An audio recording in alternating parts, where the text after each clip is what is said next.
Pra que isso, professor?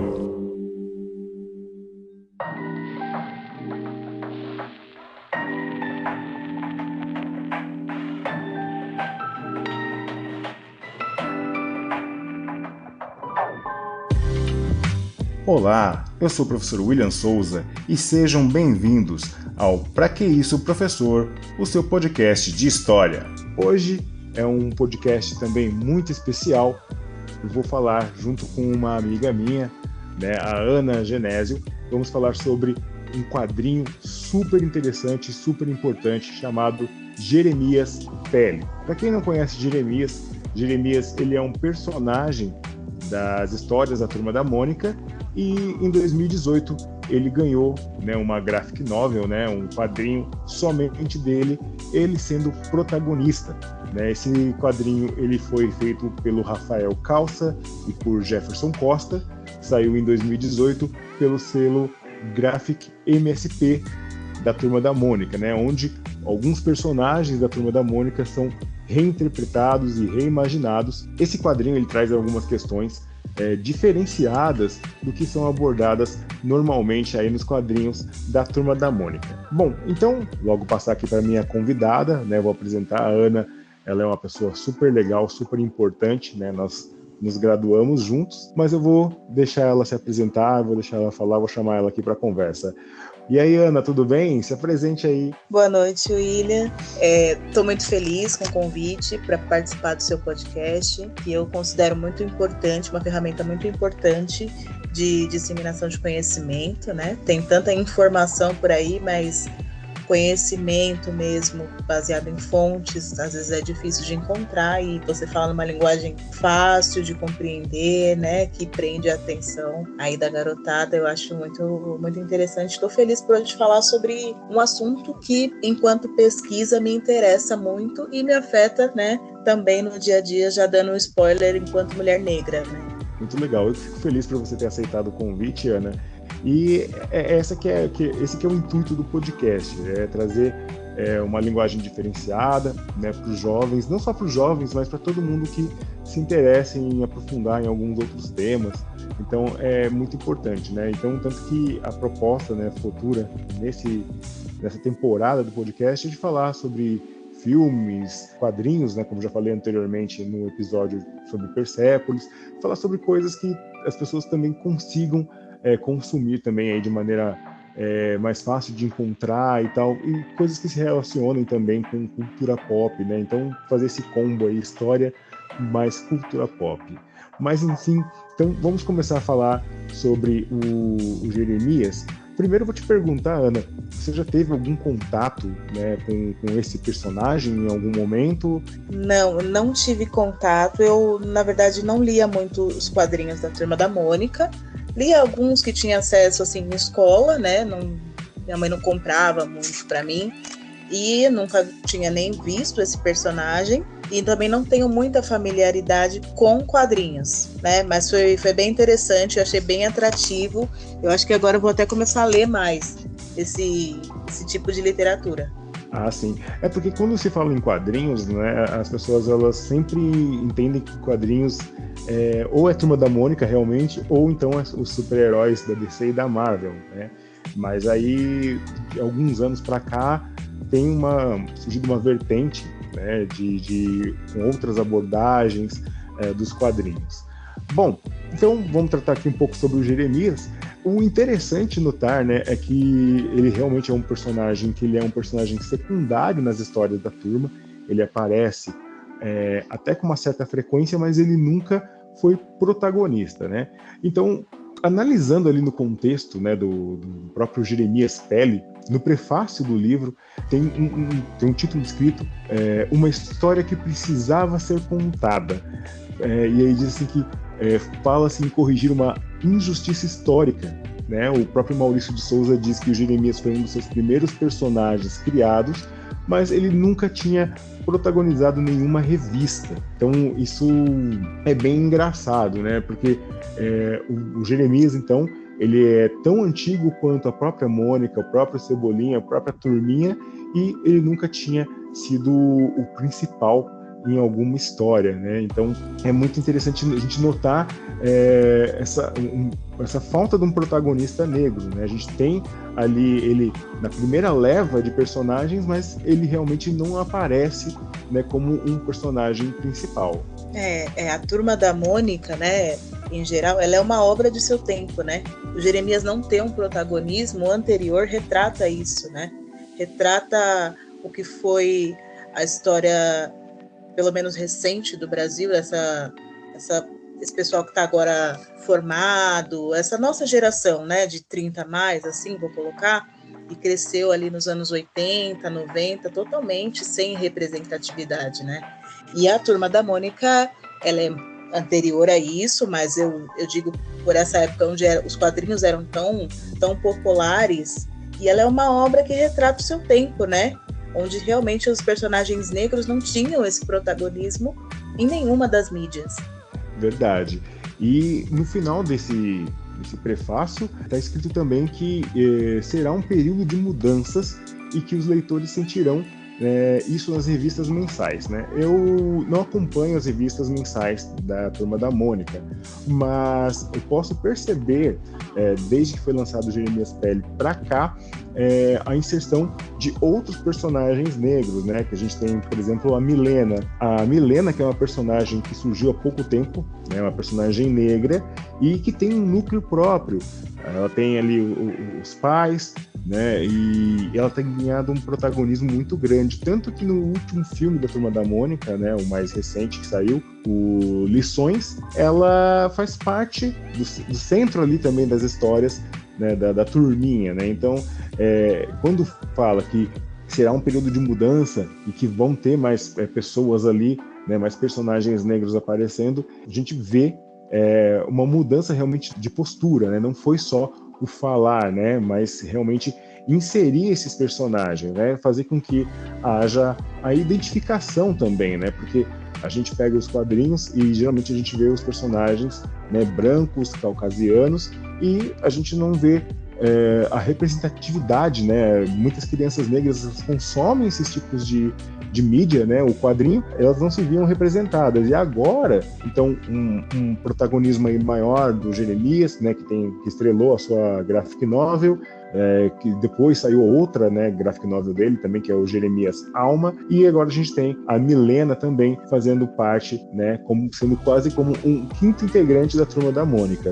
É muito interessante que a minha área de pesquisa é justamente as representações em manuais didáticos, em livros da representatividade negra, a partir da promulgação da Lei 10.639, que foi futuramente atualizada, né, pela 11.645, que traz essa obrigatoriedade do ensino de história da África e cultura afro-brasileira em todas as séries, né? Eu acredito que essa mudança ela foi lenta, gradual, mas ela tem aumentado, né?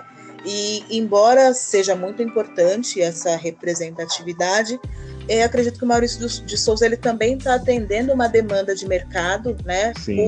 Por essa temática ser agora obrigatória e cada vez mais como resultado de muitas lutas, né? Não como acaso, não do dia para a noite, as pessoas negras têm tido cada vez mais voz, né? E aí, com isso, as pessoas brancas elas são obrigadas a nos ouvir, o que não acontecia antes, né?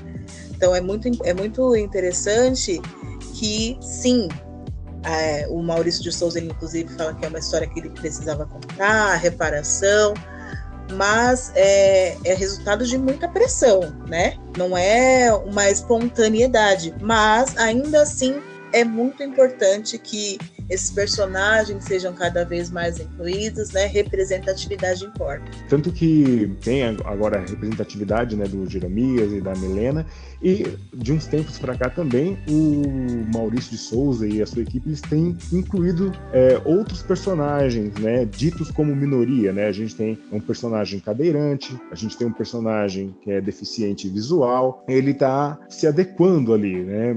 A gente não sabe qual é a motivação, se é realmente a pressão ou se é a vontade de mudar, mas isso tem acontecido. Essa mudança, ela vem de encontro, mais ou menos na mesma época, com o lançamento da Turma da Mônica Jovem. Os adolescentes de hoje em dia, eles têm muito mais acesso à informação, aos direitos que eles têm, essa questão de direitos humanos, de justiça, é muito mais claro, é muito mais falado hoje em dia, então não é mais um público que vai aceitar essa falta de representatividade, né? Então, realmente, o Maurício de Souza precisou se adequar a esse público. Porque o consumidor, né, de história em quadrinhos, né, da década, sei lá, de 70, de 80 e 90, é um público muito diferente do que consome, né, a mídia quadrinhos hoje. Então, realmente, ele tinha que adequar e alinhar esse discurso e realmente fazer a representatividade ela ser efetiva nas histórias em quadrinhos da Turma da Mônica. Bom, tratando aqui sobre o livro, né, eu acho ele muito bonito, ele é muito interessante, os traços são lindos. Me encanta muito, principalmente a tipografia, a letra da capa, né, ela remete muito ali caracteres africanos ali, né, escrito Jeremias em vermelho ali, tem uma coisa de África ali, isso já, né, me ganhou muito, né, e fora que na parte de trás do livro, né, a gente tem ali um depoimento do Emicida, né, corroborando ali sobre o quão importante é essa história em quadrinhos, né? E o Emicida, como grande fã de quadrinhos, acho que foi uma sacada muito genial.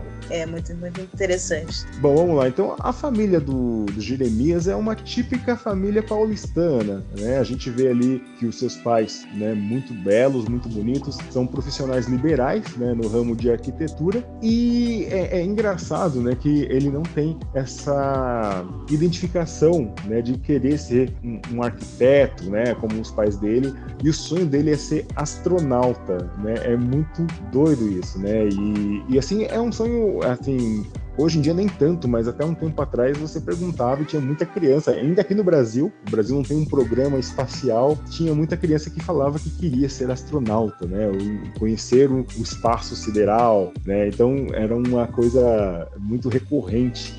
E aí a gente tem uma cena, né, ali no quadrinho, em que ele interrompe o café da manhã dele para assistir o lançamento de um foguete. A partir dali a gente tem a citação, né, e isso é uma coisa que acontece muito durante esse livro, tem citação a vários personagens da Turma da Mônica, e o primeiro que aparece ali, né, sendo citado nominalmente, é o astronauta, né, e aí a gente consegue perceber, né, aquele brilho no olhar, né, da criança ao ver aquela cena da decolagem, e logo depois o pai dele vem chamar ele, né, e corta para aquela decepção, né, por encarar a realidade de mais um dia de aula. Para toda criança, né, ele quer, claro, só ficar assistindo TV, brincando, etc. Mas é interessante que você levantou um ponto importante, que os pais dele eram arquitetos e nem por isso ele tinha esse sonho, ele tinha o sonho de ser astronauta, e não necessariamente o astronauta era uma pessoa parecida com ele, porque até então ele ainda não tinha se deparado com as dificuldades da diferença de cor, do preconceito, etc. Ele se inspirava e queria ser um astronauta, ainda que aquelas pessoas não parecessem ali esteticamente com ele. Verdade. Nessa cena mesmo também do lançamento do foguete, a gente tem um general negro, né, ali, que está comandando, né, a missão e que está falando sobre esse lançamento do foguete, né, mas ainda assim o Jeremias, ele quer ser o astronauta, né? Ele quer estar no meio daquilo, ele quer viver aquela aventura.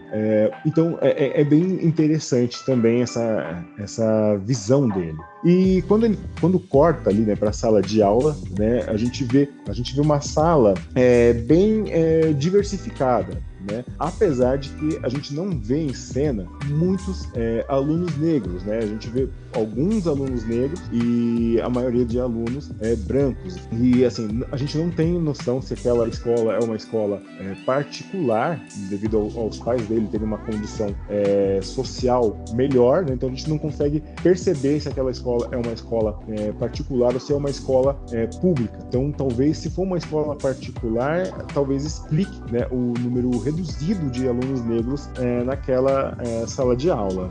Exatamente. Embora existe essa diferença gritante nas escolas particulares, mas tem uma queda também no número de alunos negros que permanecem na escola, ainda que seja em periferia, onde a maior parte da população é preta ou parda, né? Ainda assim tem uma queda dos alunos que permanecem por questões socioeconômicas, questões familiares, sociais, mas também por preconceito, por não conseguirem administrar, encarar essas situações. Muitas vezes não tem o apoio nem do próprio professor, né? E essas pessoas não permanecem. Ainda que seja num contexto mais vulnerável, algumas vezes esse público não é a maioria. É verdade, Ana. A gente também, com esse período de pandemia, a gente vê também o número, né, de alunos, principalmente de alunos pretos, né, que acabam abandonando a escola, né, muitos para ajudarem os pais e as mães no sustento da casa ou cuidando dos irmãos mais novos. Então a gente vê a evasão escolar, né, ela tendo aumentado muito nesse período pandêmico. Então, assim, né, nesse quadrinho, lógico, ele foi lançado muito antes de qualquer coisa referente à pandemia, mas eu relendo, né, me veio essa reflexão também que você teve. E ali também a gente começa com os primeiros problemas ali que o quadrinho se propõe a conversar, a discutir, né? E a gente vê ali a professora pedindo um trabalho, né, de escola sobre profissões, e ela mesma vai escolher as profissões abordadas, segundo ela, para que as profissões elas não se repetissem, né? E aí a gente tem o problema de dela escolher as profissões, né? E ela distribui para os alunos brancos profissões como engenheiro, médico, ator, e visto que essas são profissões aí, entre aspas, mais nobres. E para Jeremias, né, ela escolhe logo de cara pedreiro, né? E aí, qual foi a sensação que você teve quando você leu essa parte? Então, para nós, pessoas negras, é sensível esse tipo de literatura porque traz memórias, né? Traz imediatamente memórias. Mas antes de trazer as minhas, uma vez eu fiz uma pequena roda de conversa numa escola da prefeitura, aqui na região de Itaquera, Parque do Carmo, e a gente estava conversando sobre representatividade, esse tipo de coisa, racismo na escola, e eu, em algum momento, perguntei: vocês se espantam de verem um médico negro? Vocês acham que é normal ver um médico negro? Que nós devemos ver um médico negro? E a grande maioria dos alunos negros respondeu: não, negros não são médicos. Nossa. E aí, eu entrando um pouco dentro da minha linha de pesquisa, não quero ficar aqui dando dados, fontes, etc., para não ficar uma conversa chata, mas depois eu posso até disponibilizar a pesquisa para quem se interessar. O responsável por boa parte do racismo é a escola. Sim, a não escola só por promover, Sim. mas por não combater, né? E eu acho que a questão tem a ver com formação, com ser um reflexo, né, da sua vida ali, pela falta de representatividade muitas vezes no quadro de professores. E aí realmente são situações que acontecem. Me doeu muito, me chocou muito, porque já passei diversas vezes por situações assim de as pessoas pressuporem, né, que pela minha cor aquela profissão é destinada a mim, que por eu ser uma pessoa negra, que incrível que os seus pais ainda são casados, nossa, o seu pai tem uma profissão, a sua mãe tem uma profissão, como se isso não pudesse acontecer para mim enquanto pessoa negra. Só que eu, enquanto criança, não consigo entender a complexidade disso. Eu entendo que tem alguma coisa muito errada e sinto um peso, sinto um julgamento, mas não consigo entender e, na maior parte das vezes, não consigo responder aquilo. Às vezes eu não contava nem para os meus pais alguma situação que acontecia, porque eu não sabia nem como reagir. Então eu imagino que, até pela ilustração, né, o que passou na cabeça do Jeremias foi: olha, alguma coisa aqui tá muito errada, mas eu não consigo identificar exatamente. Até porque ela é minha professora, minha professora não seria racista. Ela é uma professora, ela é uma figura por quem você tem um respeito, um apreço, né? Ela não faria isso comigo. Então, só pela ilustração, eu consigo imaginar todos esses pensamentos na cabeça do Jeremias nesse momento. Então, e assim, durante o quadrinho, né, os quadrinhos, a gente vê que tem um aluno que ele é um aluno que é mais provocador ali, né, que é um racista mesmo, né, que provavelmente reproduz falas dos parentes, né, dos pais, né, da mãe. O Jeremias, criança, talvez ele percebeu que tinha alguma coisa errada, mas sabe quando a criança não consegue dar nome àquilo que está sentindo, né? Sim. Então, na verdade, ele deve ter percebido que estava alguma coisa acontecendo de errado, mas não conseguiu dar nome. E então ele fala assim que ele pensava em alguma coisa diferente. Ele pensava assim, professor, eu gostaria de ser astronauta, né? Então a gente já faz aquele link novamente, né, da admiração dele com o espaço sideral, de ser um astronauta, né? O link com o personagem astronauta, e a professora ela acaba negando que ele seja um astronauta, né, nesse trabalho sobre profissões. E a gente também vê uma coisa que em sala de aula, né, é muito recorrente, né, os alunos rirem, né, de uma pessoa e ela acabar se sentindo diminuída, né, dolorida por conta daquilo que acabou sofrendo, né. Isso realmente traz uma retração, né, e a pessoa ela acaba ficando muitas vezes até muito tímida, às vezes, de expor opinião, de falar alguma coisa, e esse momento assim remeteu também a algumas coisas da minha infância. Ali naquele momento, por isso que é importante que o professor entenda o seu papel no combate ao racismo, no combate à discriminação. Porque o responsável ali, a pessoa que pode intervir nesse momento é o professor. Exatamente. E muitas vezes fala, é assim mesmo, deixa pra lá, é só uma brincadeira, ou finge que não vê, ou mesmo reforça esse tipo de brincadeira que não é brincadeira, né? Comentários racistas. Logo depois eu fiquei com essa impressão, porque assim, a professora, após o Jeremias, ela atribui, né, uma profissão de jornalista para um aluno negro, né? Então eu fiquei pensando assim, poxa, será que ela quis amenizar a situação, né? Ou sim. Essa foi a impressão que eu tive quando eu vi isso. E ali também, em outro momento, né, em sala de aula, ela pede, né, que os alunos se juntem em duplas, né? E ela coloca uma menina, que ela seria decoradora, junto com o Jeremias, que ia fazer a profissão de pedreiro, né? Já que ela diz que dentro ali, essas profissões estão dentro do mesmo escopo, né? Que essas profissões elas conversam, né? E aí a gente também vê uma decepção dessa menina, né? Uma menina que foi designada para o papel de decoradora e, na verdade, ela não queria ser decoradora, ela queria ser jogadora de futebol. Não foi só o Jeremias que foi decepcionado. E isso me faz também pensar, né, Ana, numa questão que nós, né, como educadores, né, a gente acaba, às vezes, podando o sonho das crianças, né? A gente, às vezes, está num cotidiano tão duro, né? E às vezes o aluno fala alguma coisa e o professor acaba meio que podando, né, o sonho da criança, né? A gente tem um papel logicamente, de educar, de orientar, mas a gente tem que também acolher, estar com o coração aberto e não cortar as asas, né? Não podar os sonhos dessas crianças. Exatamente. E aí você vê que essa professora ela é um reflexo, ela é um estereótipo, obviamente. Eu acredito que a maior parte dos professores, boa parte dos professores, não seja assim, mas ela é um estereótipo do professor que não está preparado para a diversidade, do professor que se formou e tem aquela formação teórica e acha que a função dele é só aquela, entrar na sala e passar a matéria e etc. E o professor tem diversas outras funções, né?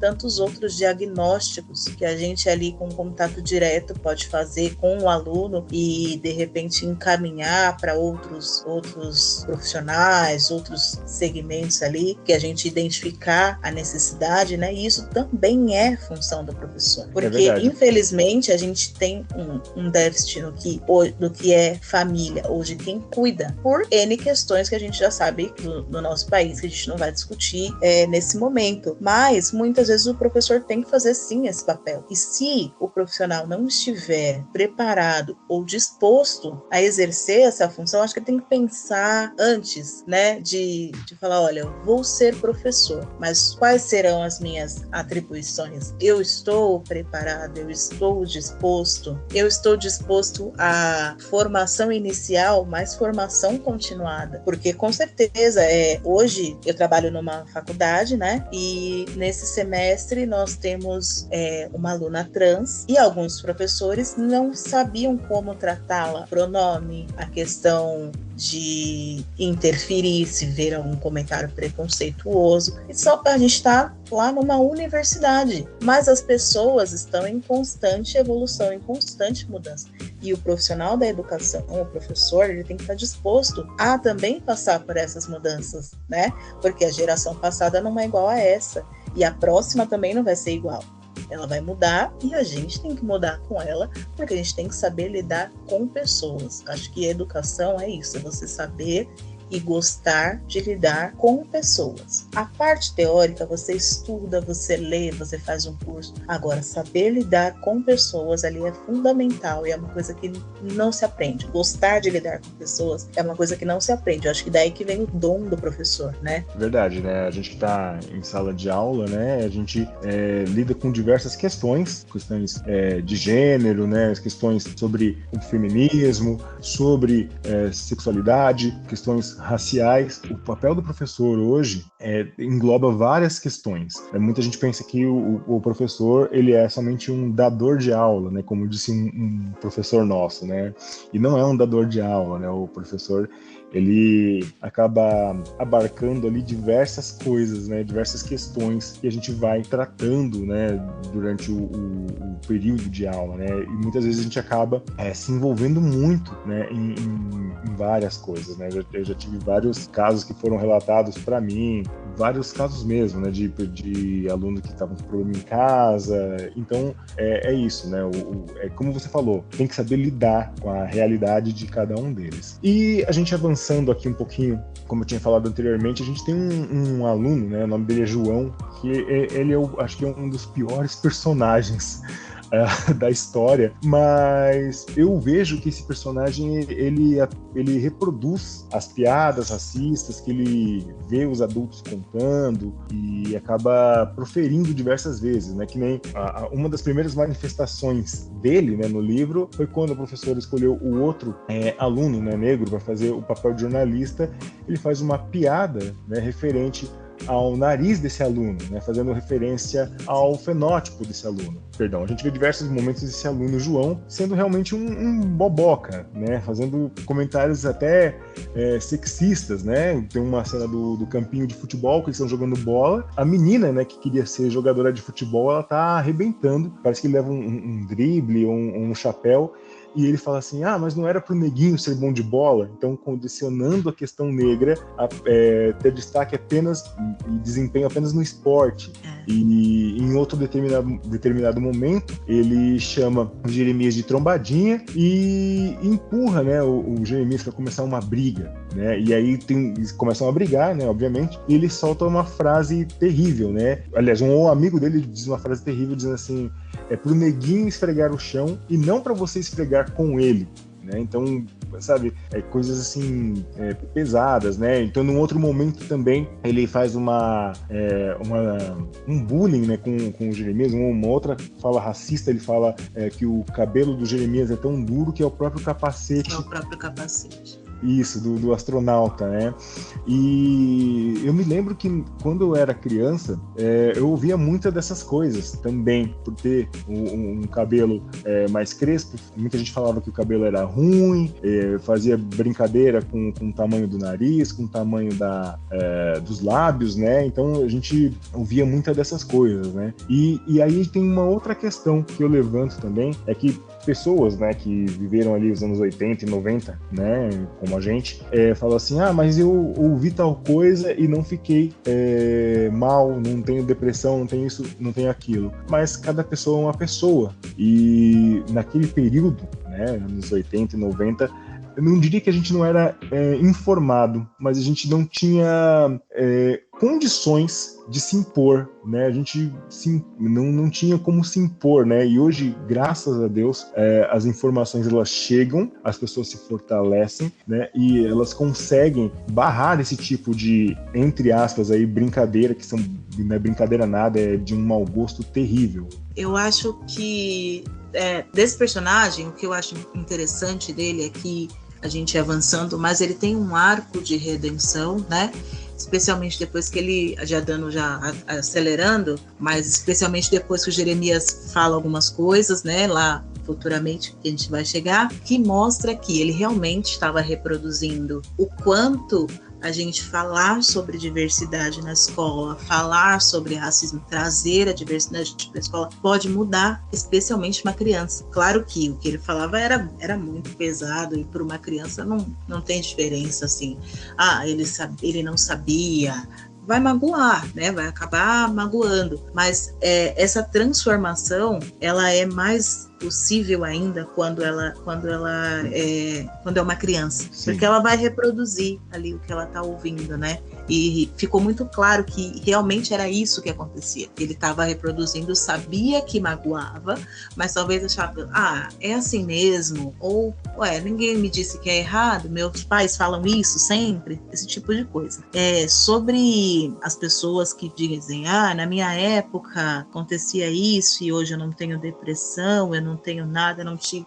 A pessoa pode não ter depressão, mas os traumas, eles se manifestam de diversas formas, de diferentes formas do nosso comportamento. Não quer dizer que porque a pessoa não tem um quadro diagnosticado ali, clínico, né, psiquiátrico, que não teve impacto, porque com certeza teve impacto, né? Então essas pessoas, elas podem até não admitir, como eu tenho alguns amigos que não admitiam, que sofriam preconceito. Eu tenho amigos que diziam, não, eu não sofria preconceito, porque eu era muito popular, porque etc, porque assim, porque assado.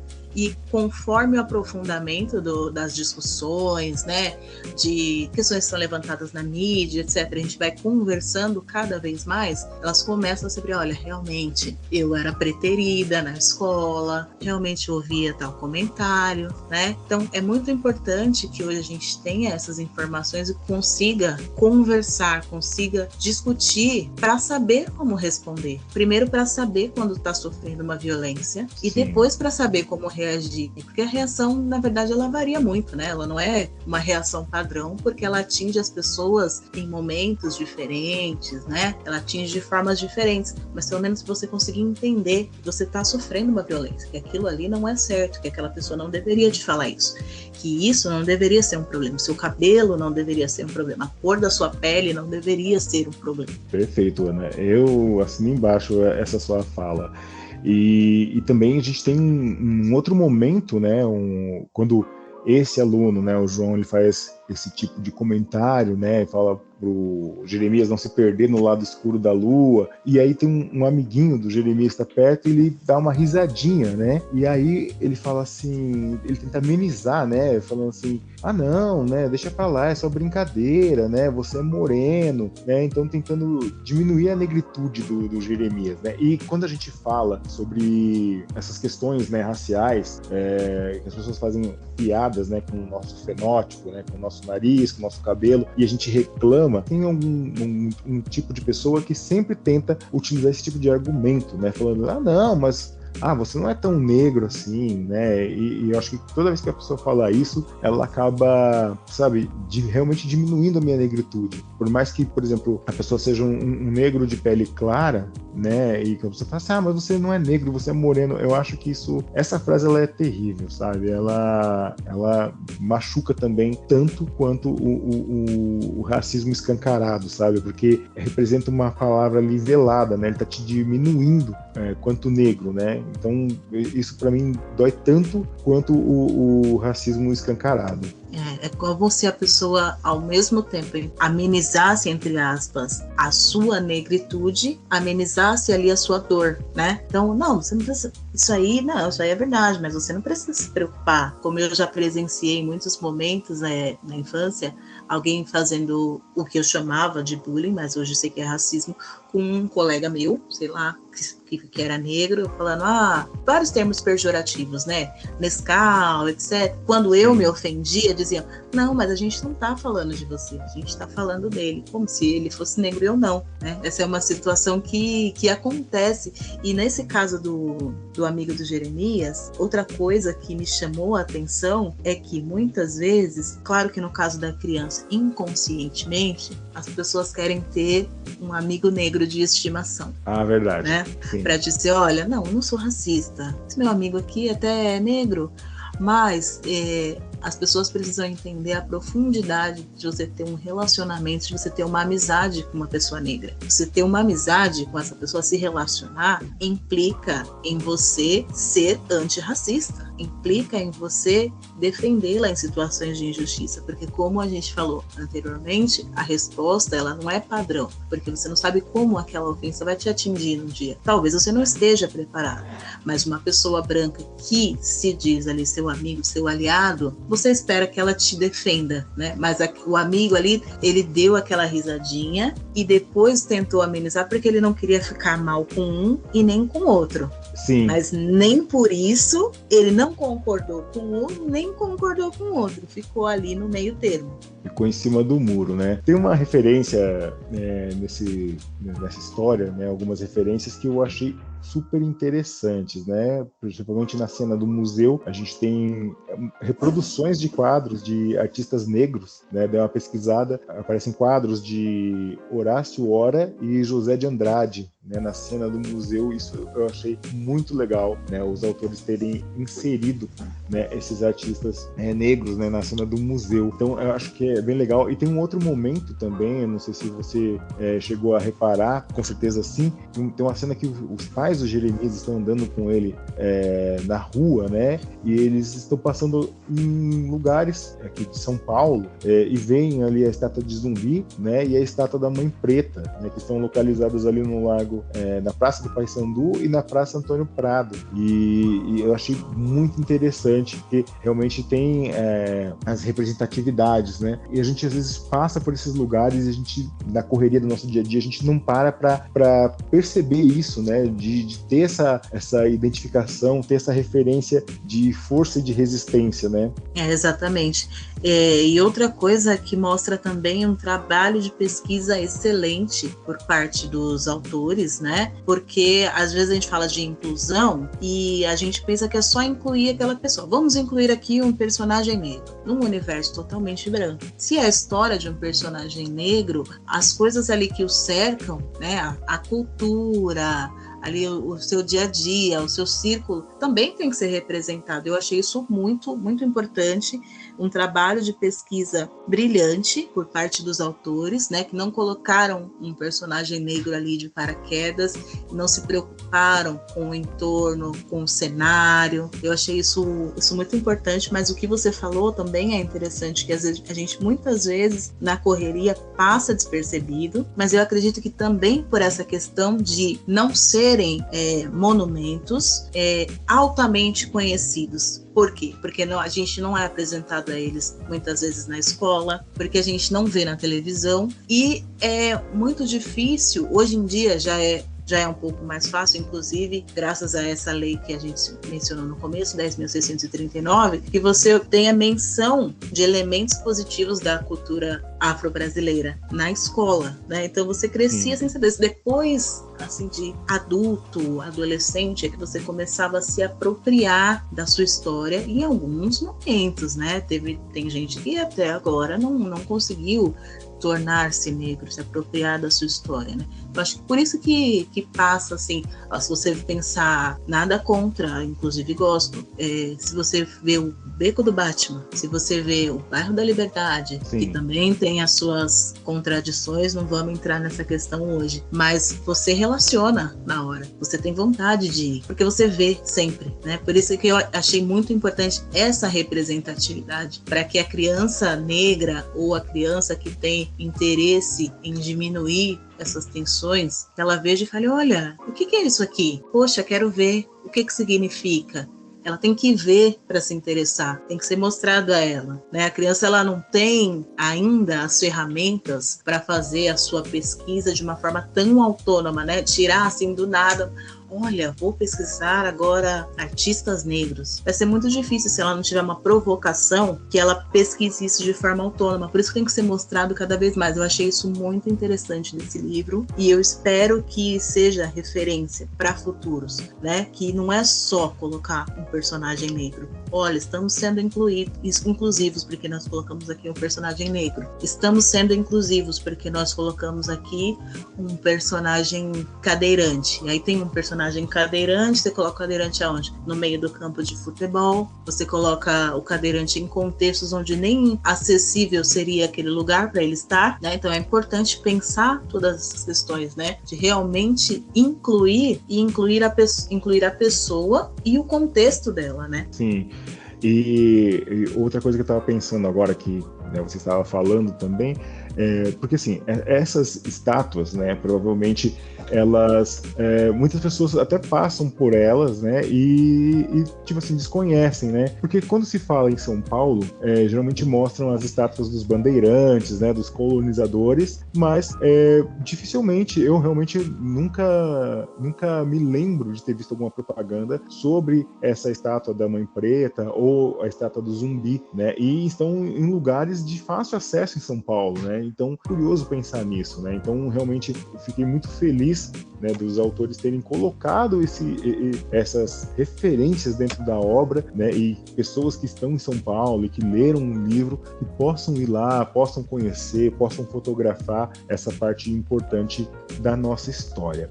A gente estava conversando também, né, Ana, sobre sobre uma parte de representatividade. Tem um momento, né, que a mãe do Jeremias, ela fala com ele sobre o padrão de beleza das mulheres, né, na TV, e que ela diz que na infância dela ela via, né, muitas mulheres loiras de cabelos lisos e que ela não gostava de trançar os cabelos, né, então isso vai de encontro com sua história de vida, né, e que ela diz que quando ela cresceu, ela se libertou daquilo tudo e deixou o cabelo dela afro, né, a coroa dela, né, então é muito bonito a gente poder ver esse tipo de transição e de libertação da pessoa, né, de assumir a negritude, de assumir os cachos, de assumir o cabelo black.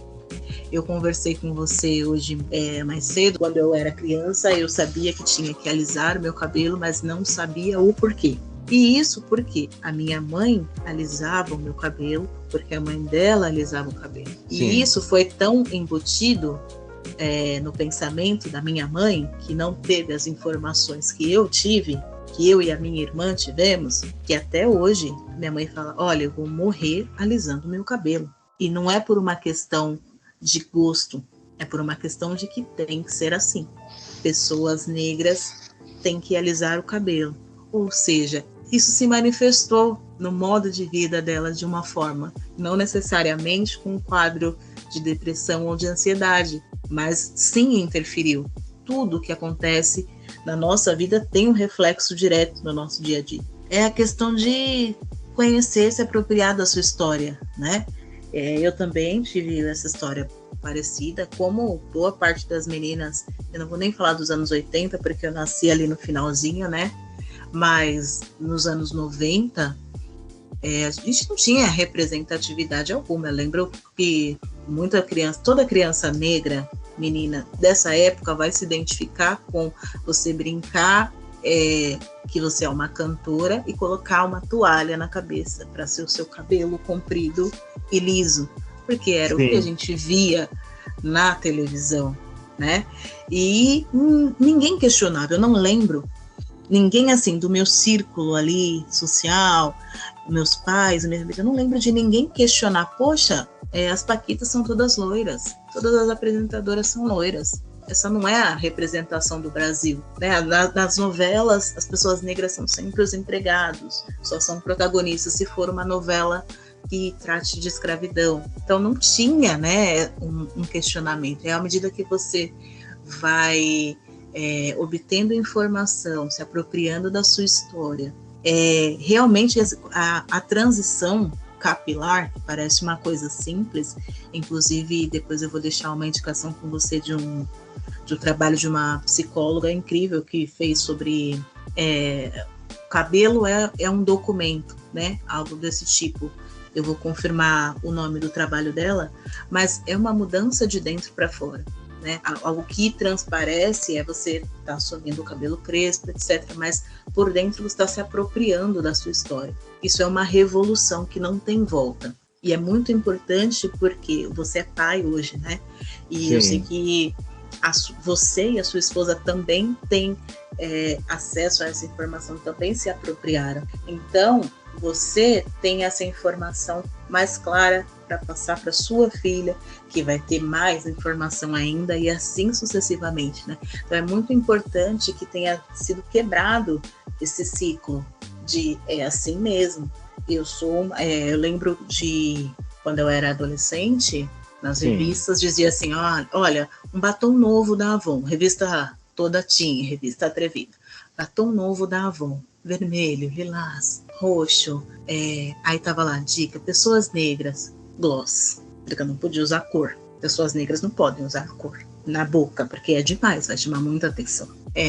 Pessoas negras, cores, sempre eram cores discretas, porque a pessoa negra não podia chamar muita atenção. Restringindo, então era esse né? tipo, restringindo totalmente. Então era esse tipo de informação que se tinha, que era a mídia majoritária, né? Também não posso só culpar, né? Dizer, olha, era culpa da minha mãe, porque minha mãe não se informava, etc.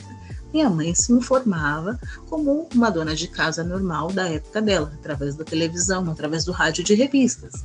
Não tinha tanta mídia alternativa como a gente tem hoje em dia. E também, vamos falar a verdade, não defendendo os governos petistas, mas as pessoas pobres não tinham acesso à universidade. Então não tinha como esse conhecimento chegar de uma forma que eles pudessem entender. Imagina que alguém do meu círculo ali nos anos 90 ia entender um artigo científico, sendo que nunca teve acesso a esse tipo de conhecimento. A gente estava falando sobre questões de representatividade, né? E tem essa cena, né, da mãe dele falando sobre as mulheres loiras de cabelos lisos, né?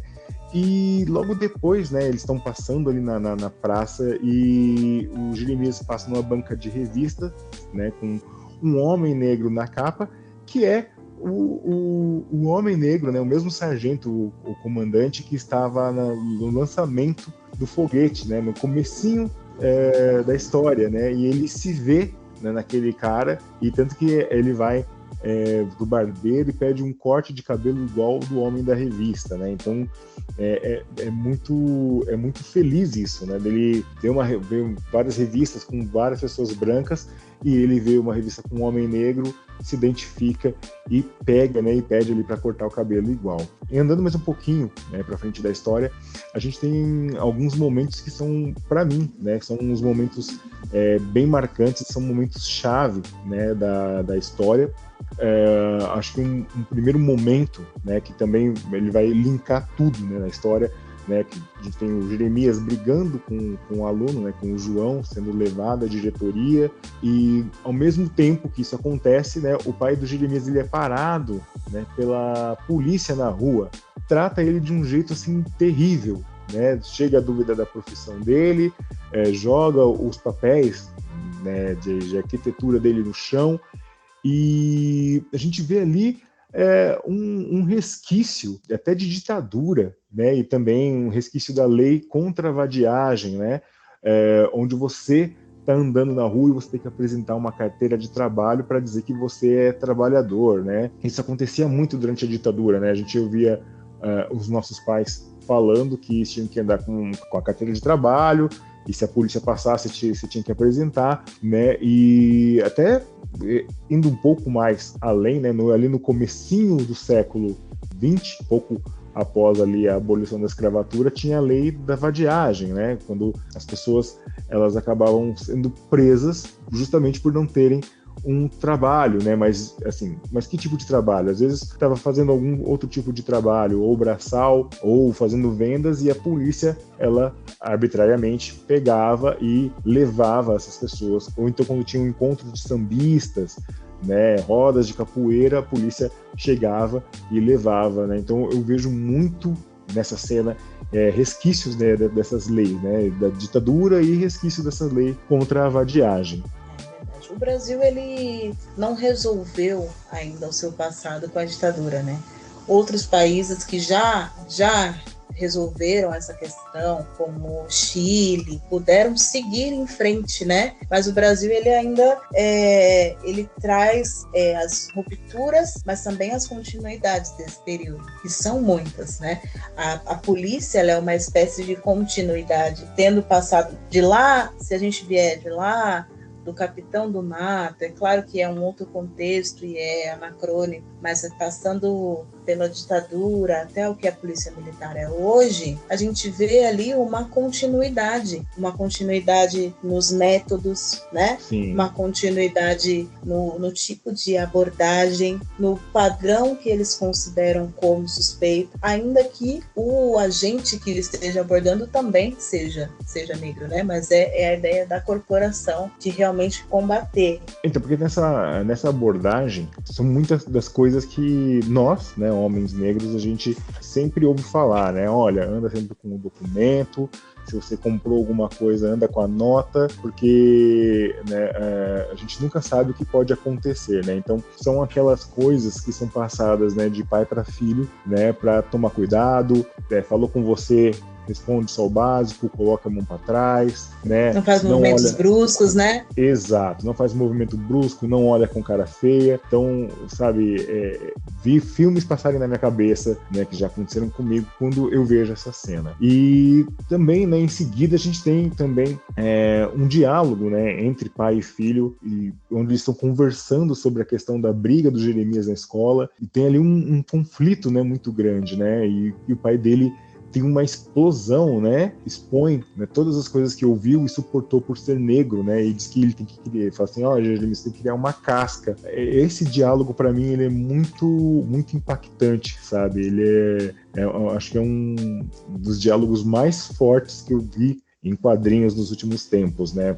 Tem um misto de sentimentos ali naquela fala, né, do pai de Jeremias, e aquilo é tão real, tão forte. Eu sempre me comovo quando eu leio aquilo. E tem algumas questões aí, né, nesse diálogo, que foi quando ele estava no caminho para buscar o filho na escola, né, em direção a essa reunião com o diretor. E tem um senso comum, que eu não sei de onde veio, na verdade sabemos de onde veio, fruto do racismo, de que o homem negro, especialmente, aqui que a gente está falando, ele é uma pessoa forte. Pessoas negras são pessoas fortes, pessoas que aguentam tudo. Então ele acabou de sofrer uma violência extrema, explicitamente racista, acompanhado de humilhação pública. E aí, o que ele vai fazer com aquele sentimento? Ele vai engolir e guardar, porque como ele repassou depois lá na frente no diálogo com o filho, você tem que aprender a criar uma casca. E outra coisa que entra nessa questão eu fico pensando muito no que eu quero passar para minha filha, porque as coisas mudam muito lentamente. Então, ao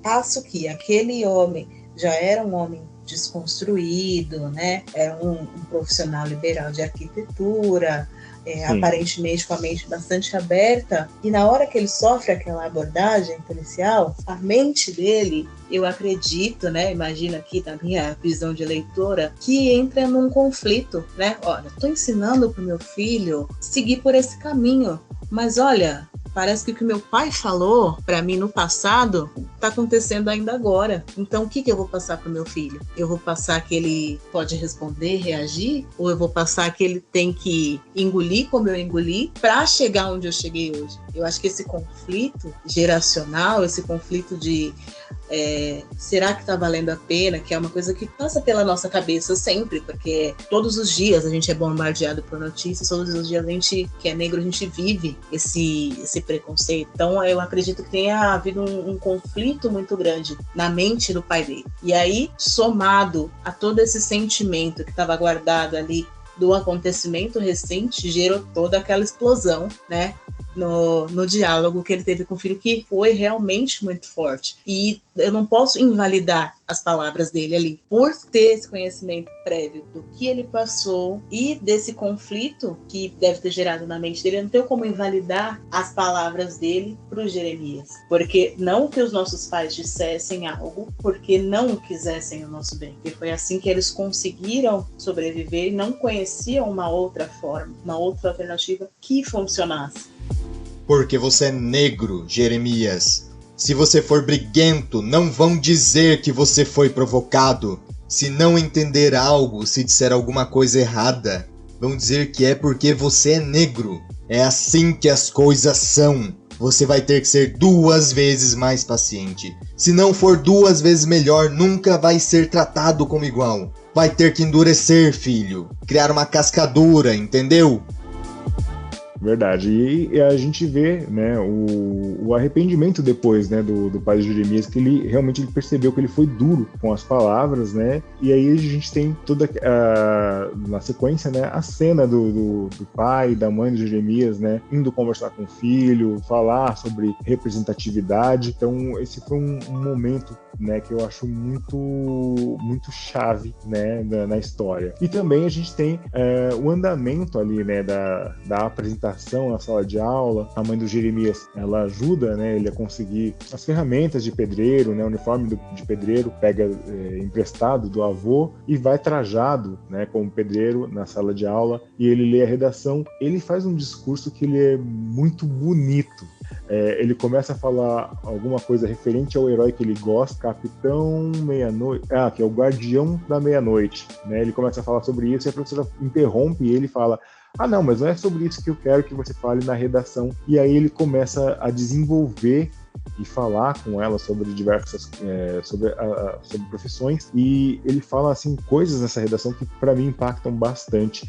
Quando ele diz assim: mas eu existo e quero que as pessoas me vejam como eu sou. E fiquei pensando, claro que escolheram um menino negro para ser o pedreiro. Então, tipo, ele faz um discurso assim, tipo de exaltação. Ele quer ser visto, quer ser notado. Quando ele fala isso, a gente vê e pega ali o rosto da professora e a gente vê o constrangimento dela, né? Sim. Então, esse discurso dele é maravilhoso e a gente vê ele se tornando gigante, diante dessas palavras, dessa postura do Jeremias, né? Então é uma cena também que é muito bonita, e os autores foram muito felizes, né, na escolha das imagens, no texto, foi assim muito impactante também. Eu chorei. Mas assim, realmente a gente fica emocionado, porque é um discurso muito bonito, né? Eu realmente eu fiquei impactado, de verdade. Se fosse um filme, né, que você nunca teve o prazer de assistir um filme comigo, que é um espetáculo assistir um filme comigo. Ali, quando ele tava lendo ali o discurso, eu ia falar assim: ó lá, não. Agora se apropriou. Agora já era.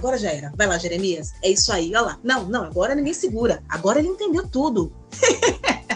E eu lembro, claro, que tive as mesmas reações, mas em silêncio, né? E realmente é muito forte, porque agora, claro que eu vou aparentemente me contradizer em algumas coisas, mas a gente subestima a capacidade de compreensão de uma criança ou um adolescente, né? Crianças e adolescentes são pessoas em formação, que um dia serão adultos. Não são uma classe distinta, que não tem a capacidade de raciocinar, né? Então você vê como ele sacou, Jeremias sacou. E aí, a partir dali, não tem mais volta. Ele ali teve o apoio fundamental da família, e ali, a partir dali, ele se apropriou da sua história, e é um ponto de onde ele não pode mais voltar. Você pode ver que muitas informações ali, aí que aconteceu do amiguinho com falas racistas, entender também, né? Conhecer outras coisas. Por isso é importante você conhecer a sua história. você conhecer a sua importância. Porque muitas vezes a gente não sabe o que responder, porque por não conhecer a nossa história, a gente concorda. Então, por exemplo, olha lá, neguinha do cabelo duro, o que eu ia responder? Se para mim, realmente, meu cabelo era feio, eu não sabia que o meu cabelo era lindo, eu não sabia que eu podia usar o meu cabelo. Olha lá, nariz, alguma coisa, como foi falado no quadrinho. Claro que meu nariz é feio, porque se meu nariz fosse bonito, ele seria fino, assim como eu vejo nas meninas da revista, assim como são as meninas populares da escola. Eu não tinha outra referência, mas a partir do momento que você se apropria, por isso que é importante. Eu acho isso. Muito obrigada por me convidar por esse podcast. Tá acabando? Sim, a gente já tá encaminhando pro final já. Muito obrigada por me convidar por esse podcast. Eu gostaria muito que eu vou divulgar para o máximo de pessoas. Quanto mais pessoas ouvirem e se apropriarem de sua história, especialmente crianças negras, mais poderosas elas serão. É verdade. E aí sim elas vão estar munidas de informação para reagir, né? Não que tenha que reagir violentamente, mas para saber como responder e para saber que você não precisa ali ficar retraído por conta de comentários, porque exatamente, aqueles comentários não responder não violentamente. estão razão. É a palavra, né? A resposta violenta, ela só mostra ali que você está no mesmo nível de quem lançou a ofensa. Verdade. Né? E a gente tem ali também, né, encaminhando para o final, a gente tem a presença do avô do Jeremias também, que fala algumas palavras muito bonitas. A presença dele também é muito marcante. A gente vê que ele se inspira muito, né, na figura do avô materno, né? É bem legal também essa questão da relação avô e neto, né, e gerações tão diferentes, né, e o avô dele respondendo com amor, com ternura, assim, é muito legal, né, e a gente falou que o negro, né, principalmente o homem negro, ele é meio que tolhido, né, das suas emoções, né, e então a gente vê ali no final, né, o avô dele, né, como um homem negro, colocando, assim, palavras muito bonitas, então é bem impactante também essa parte, né, do livro, né. Então, acho que é isso, Ana. Eu realmente fico muito feliz, muito satisfeito de poder fazer esse podcast com você, de ter recebido nesse humilde podcast. Vamos ver se futuramente a gente faz um outro volume, né, que é o Jeremias Alma. Vamos torcer que a gente marque nas nossas agendas aí futuro aí a gente possa fazer novamente. Eu agradeço muito, né, por você ter topado, né, ter embarcado nessa leitura junto comigo, e vamos fazer campanha para que as escolas aí da Prefeitura de São Paulo venham adquirir, né, e que mais alunos possam ter acesso a esse livro, que esse livro ele é maravilhoso, ele é extremamente necessário. O microfone é seu, pode dar o recado, pode falar o que você quiser aí, né? Eu que agradeço pelo convite, né? Aqui em casa, para quem não sabia, eu e meu esposo, nós dois estudamos junto com o William. A gente fala, o Will é o historiador dos quadrinhos e do rock and roll. Né? Então, para mim é uma honra ter sido convidada, né, por esse assunto que você entende tanto, que é o universo dos quadrinhos. Eu não nem tanto, né? Mas eu espero ter conseguido contribuir com essa temática de relações étnico-raciais. Professores, vocês têm autonomia para indicar os livros que vocês querem na biblioteca da sua escola no ano vigente ou no ano seguinte. Utilizem essa autonomia que vocês têm, indiquem esse podcast para seus alunos, filhos, primos, crianças e adultos. Essa é uma leitura que eu acredito que não tem idade, não tem um limite de idade, é para todas as idades. Eu me emocionei em diversos momentos. E é isso, agradeço. Vou deixar com o Will o link para as pesquisas que eu referenciei aqui. Quem tiver interesse pode acessar. Quem tiver alguma dúvida e quiser falar comigo, vou deixar também o meu contato. E é isso. Agradeço muito. Tá certo. Então é isso, gente. Eu vou encerrando por aqui. Lembrando que quem quiser mandar mensagem, quiser trocar uma ideia, o e-mail para contato é souzawilliam1983@gmail.com. Lembrando que Souza com S, William com W, 2 L's e M no final. Então é souzawilliam1983@gmail.com. Tudo bem? Então eu fico aguardando vocês. Eu acho que foi bem produtivo, a gente falou bastante, falou muita coisa legal, e espero que vocês gostem desse podcast aqui, desse episódio sensacional que preparamos para vocês hoje. Então é isso, o meu muito obrigado, tchau, tchau, falou, valeu galera!